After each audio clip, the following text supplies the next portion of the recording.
So, if you're planning a trip to see the amazing orcas of Ensenada de Muertos, you're going to want to listen up. This is your essential guidebook.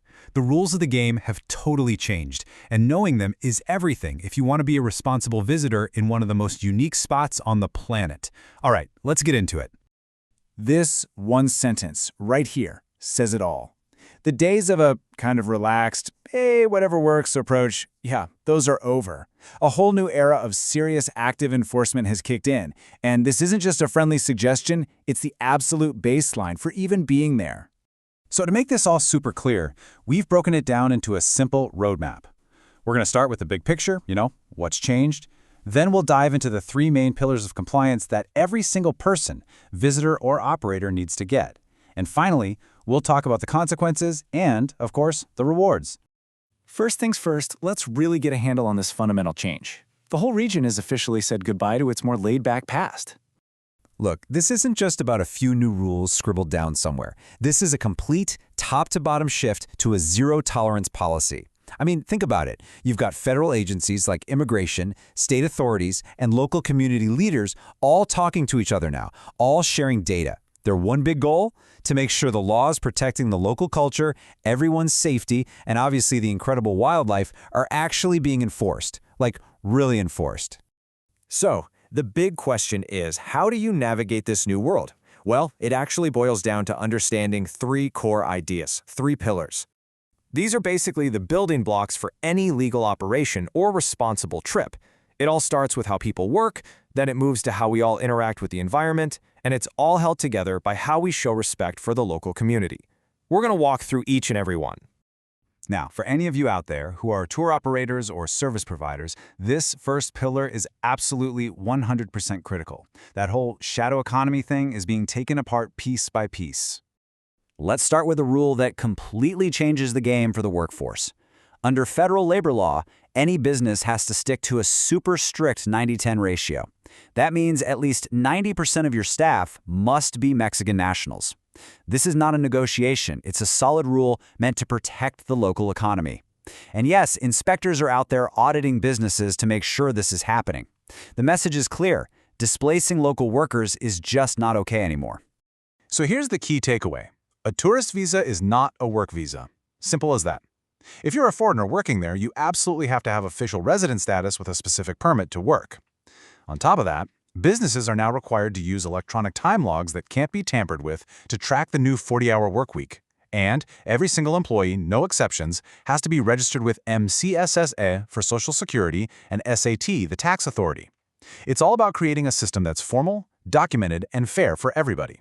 And oh boy, this is a big one that catches so many people off guard. The authorities now define work as any exchange of value. So, that casual deal where you offer someone a free place to stay if they help out on your tour boat or watch your house. That's called payment in kind. And if you don't have a proper work permit, it is illegal. It puts both the person working and the homeowner in a really risky spot.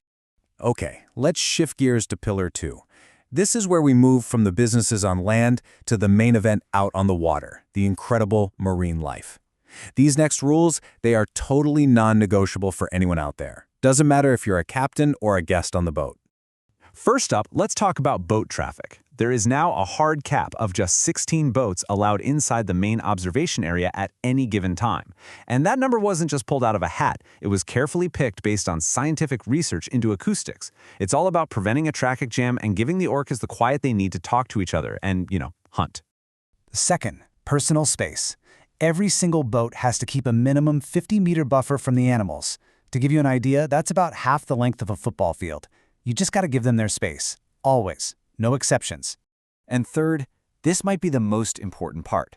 Who's in charge? You never, ever chase them. An encounter is only considered ethical and legal if the orcas themselves decide to come check you out and hang around your stationary boat for at least 15 minutes. They call it the curiosity rule. And it's a beautiful idea that makes sure the animals, not us, are the ones calling the shots. All of these rules are part of something called the Agua Amarga model, which was pioneered by the local family dynasties, the Luceros, the Giraldos, the Greens. And it's such a brilliant example of a new way of thinking. It's about shifting from taking to protecting. Putting the engine in neutral, just watching quietly, keeping the water peaceful, and never, ever getting in the way of their natural behaviors, like that famous mobula slam hunt.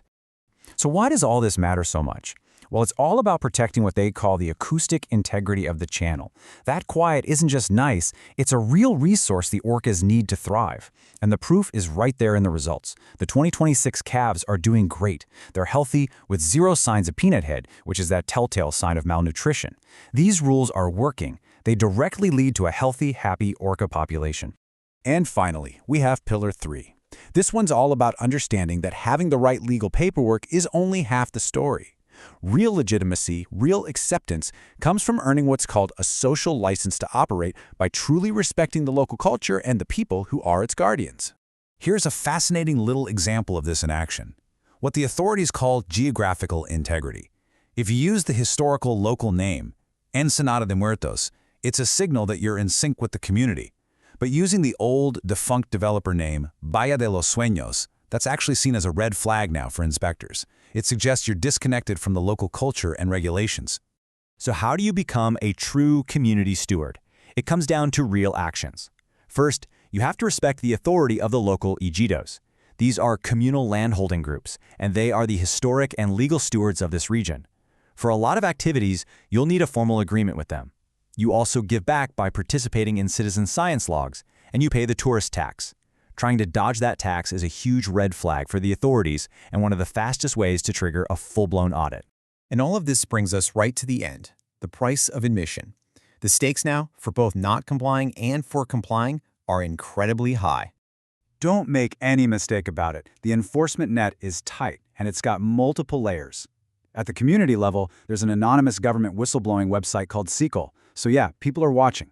Nationally, agencies like immigration and the tax folks are all sharing data, which can lead to really serious stuff like deportation or even having assets seized. And it doesn't just stop at the border. Violations get reported to international consulates, which can get your passport flagged and get you banned from ever coming back. The consequences will literally follow you home. But the reward for doing things the right way, it's so much bigger than just avoiding trouble. It's the incredible privilege of being a welcome, active participant in a thriving, sustainable, and truly magical sanctuary. It's about making sure this amazing place and its incredible inhabitants are still here for generations to come. At the end of the day, following these guidelines isn't just about dodging a fine. It's a statement. It's a declaration of respect for the environment, for the community, and for the unbelievable animals that call this place home. So the choice is pretty simple, right? Are you going to be just another tourist, or are you going to become a guardian of the channel?